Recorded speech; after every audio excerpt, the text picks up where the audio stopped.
583번 문제입니다. 자, fx의 역함수를 gx라고 할 때 f3x 플러스 1의 역함수를 이것이다 라고 했어요. 그럴 때 a, b의 값을 구해주세요 라고 했네요. 이 문제를 의외로 어려워하는데 그것을 역함수의 정의를 한번 생각하면서 구하는 방법을 정리를 해볼게요. 일단 y는 fx의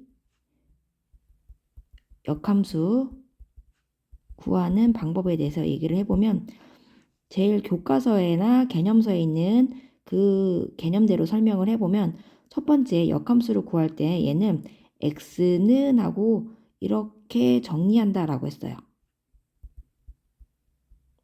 그러면 요때 블라블라는 얘가 y에 대한 문자만 있는 식이 이렇게 정리가 되겠죠. 이때까지도 아직 역함수가 아니라고 했고 y는 x에 대해서 대칭을 한다. 즉 x라고 하는 문자는 y라고 문자로 x로 바꾸게 되면 그때서 드디어 얘가 이제 역함수가 된 거예요. 역함수가 된 거기 때문에 그것을 y는 하고 x에 대한 식으로 정리를 하면 얘가 정답이 되는 거예요. 역함수 y는 fx식을 역함수로 만든 거예요. 요런 순서가 이게 기본적인 순서인데 어떤 문제에 따라서는 요 2번 방법과 1번 방법을 순서를 바꿔서 푸는 것이 훨씬 더 쉬운 경우가 있다고 했었었죠. 그래서 이렇게 풀 수 있는 것을 두 번째 방법과 첫 번째 방법으로 바꿔서 하는 두 번째 방법을 얘기해 볼게요. 그러면 두 번째 방법은 어떻게 해요? 첫 번째 y는 x 대칭을 한다라는 거죠. 그러면 x는 y는 x로 정리를 할 거고 그렇게 되면 얘는 y는 하고 x에 관한 대한 식으로 정리를 하면 얘는 얘 자체가 역함수가 되는 겁니다. 이렇게 순서를 하게 되면은 되거든요.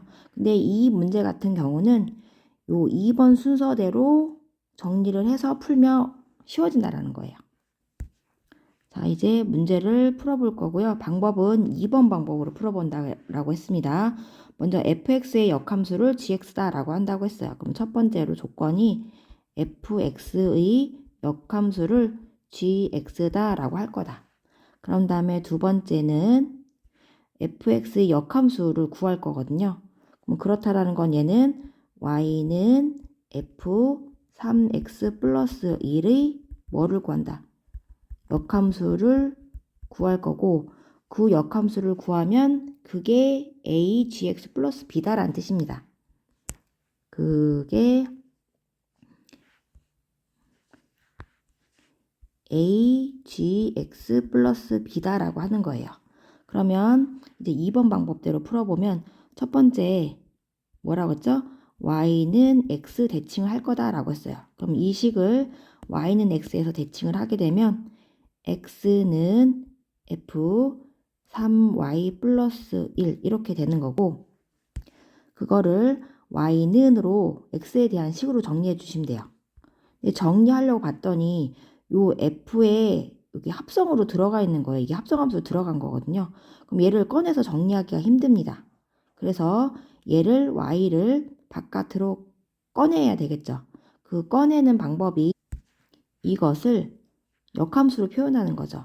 이렇게 f 역함수 여기 안에가 x가 들어가면 그게 3y 플러스 1이다 라고 이렇게 표기가 되는 거죠.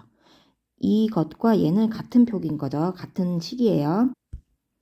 그런데 아까 우리 요시 f 역함수 x를 gx다 라고 한 거예요. 그러면 얘가 gx는 3y 플러스 1이다 라고 할 수 있는 거죠. 그런 다음에 두 번째로 이제 뭐 한다? y는 x에 관한 식으로 정리를 하면 그게 답이 되는 거예요. 그래서 3y는 gx-1이 되고 그러면 y는 3분의 1 gx 마이너스 3분의 1이 이렇게 나오는 겁니다. 그럼 얘는 누구의 역함수인 거예요? y는 f 3x 플러스 1의 역함수가 되는 거죠. 그리고 그것이 누구다? 얘다라고 하는 거예요. 그러면 a는 얼마? 3분의 1이 되고 b는 마이너스 3분의 1이 되겠습니다. 그런데 a, b를 곱하여라 라고 했던 거죠. 마이너스 9분의 1이 이 문제의 정답이 되겠습니다. 그래서 역함수의 개념을 생각을 하고 원래 기본적인 거는 요 1번 방법이기는 하지만 때에 따라서는 1번과 2번을 순서를 바꿔서 문제를 풀어도 된다.